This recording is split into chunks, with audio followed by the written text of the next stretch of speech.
Follow breaking news at this hour, a shooting on State Street right outside our studios. If you're familiar with this street, it's Walgreens, it's Chicago Theater on the east side. We are on the west side. Ravi Beshwal in the newsroom. He's got more information. What can you tell us, Ravi? We've got some more video coming in right now. This was shot by our crews out on the street and some of us here with our own phones going to our windows on the west side of the street, as you can see. Take a look now. This is actually moments after this happened. You see, look at that. The people responding to the sound of gunshots right there. People scrambling, running, ducking, going down into the subway. That is the east side of State Street, as you can see. And moments later, police officers, dozens of them, coming down south on State Street in front of the Chicago Theater, running towards the sound of those gunshots. This is right, that Walgreens right there, that's where we saw at least one person had been shot. They were on the ground on the sidewalk. Again, that's the moment right there. We've got this on a little bit of a loop. And another person who was shot that we had seen was on the ground in the northbound lanes of State Street, just in front of that Walgreens. So we have obviously very much a breaking situation. This happening about a half an hour ago, 10 minutes to the top of the hour, just before our newscast, and we were preparing to go on air, obviously, with all the pomp and circumstance of the holiday lights festival, all of it starting up, the lighting of the tree downtown at Millennium Park. And so, as you can imagine, downtown is extremely crowded tonight, with people coming down to celebrate, and then the sound of these gunshots going off. Unmistakable. I was actually up here in the third floor newsroom, and Rob, you and I actually were talking just before you were going down to the studio, and we both heard it, and it was unmistakable. So you see the reaction there pretty much in real time.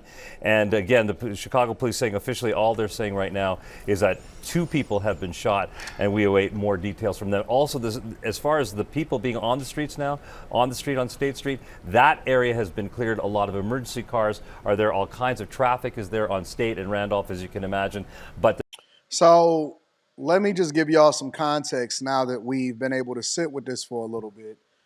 Actually, 8 people were shot, 2 different shootings or multiple shootings.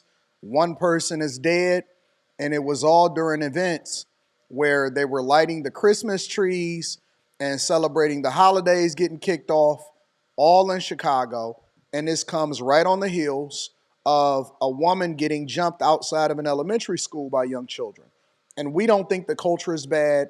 We don't think that, we need to make some changes, some adjustments in the leadership, and not only leadership, the strategy in which we're using to deploy police officers to present this situation differently and get all of these offenders off of the street. No? Okay, I'm with it. Then I guess we're going to just continue to do what we've been doing all this time, and we just going to hope. Maybe we'll just pray. Maybe we'll just wish that things be different. Maybe we'll trust our government officials to do something differently, or maybe we'll put all of our trust in the hands of Brandon Johnson, Mayor Brandon Johnson.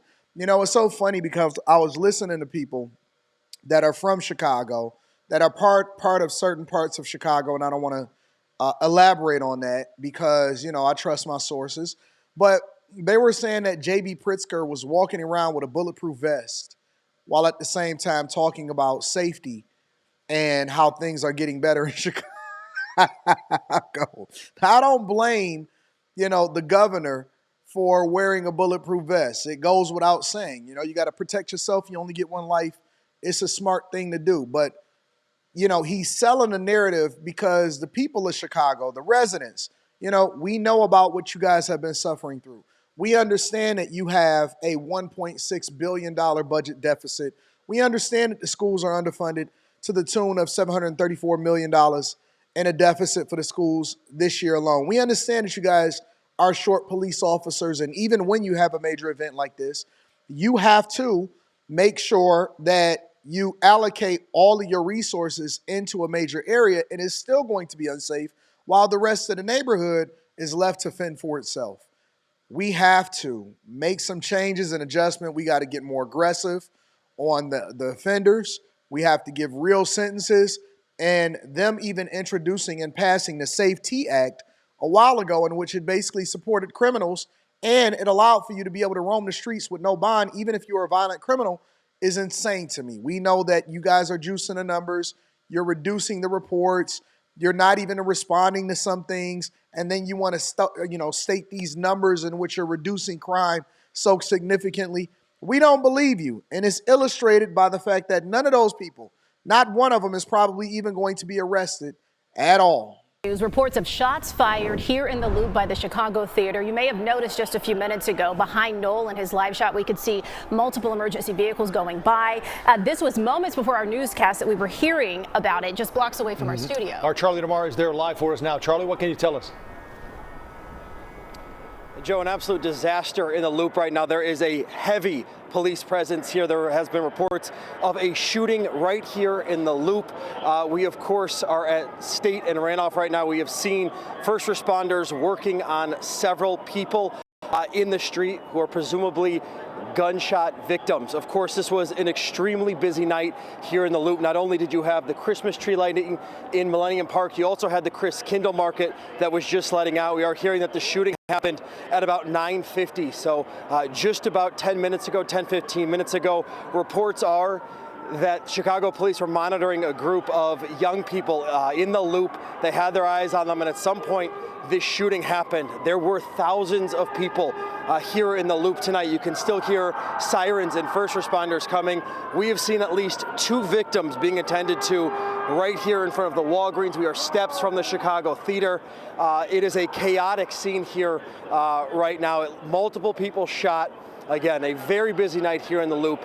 The Chris Kindle Market was going on along with the tree lighting. So thousands of people enjoying the night as the Christmas festivities beginning here in Chicago, marred now by an absolute disaster, guys. We're still, of course, gathering more information, but that is what we have for right now, guys.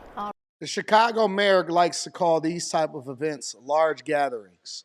No, we're not talking about the Christmas tree lighting. We're not talking about all this other stuff. We're talking specifically about when young people that we know are threats to society and they are rioting, tearing up things, they're shooting up people. We've seen instances where they stomp on people's cars and they destroy the streets of Chicago. He encourages us, the media, the vloggers, the news, to refer to these people as young people, and they are just doing a large gathering. It's not even their fault. It's not their fault. We're not going to worry about it. We're not even going to press charges or make sure that they're arrested or do an investigation. We're just going to ruin it for everybody, and we're just going to erode the trust of the public while you continue to preach diversity, equity, and inclusion. All right, Charlie, thank you. Welcome back. It has been a night to celebrate in Chicago, downtown in particular, but tonight it has unfortunately taken a tragic turn. We're not sure exactly what has happened, but as you can see, there has been, according to our reporter on the scene, Charlie DeMar, a shooting in the Loop. You're looking at basically Randolph and State. You can see the Chicago Theater right there, and that's the Walgreens on the corner. Yeah, Charlie was saying that he saw at least 2 people being treated for injuries after shots were fired there. You can see the Macy's and then the Chicago Theater, Joe, as you said. But this only just hours after the tree lighting tonight. Our reporter, Charlie DeMar, is still on the scene, and we'll try and bring you new information as soon as we get it later in our newscast. We want to get back now to that breaking news in the Loop. We are hearing at least 2 people have been shot near the Chicago Theater. It's so unfortunate. This is so sad. But again, this is the environment that we live in. This is the culture that we embrace. We don't think that anything is wrong and that anybody should be held accountable for their actions. Young people get to be major offenders. And I almost forgot about the fact that the guy that was arrested for burning a woman up on a train, and they didn't trip about that. Major train operators, all of the people that work for the train stations, the MTA, the CTA, whatever it is that you want to call it, they've been complaining for weeks, months, years about the safety that they have to deal with and the problems that they have to deal with on their job. Let me know what you think inside of the comments. Make sure y'all tap into the Patreon link is in the description. Teach Hanley, 40% off your first order, 20% off for life. I love you. I appreciate you. I'm going to keep you in the loop. No pun intended.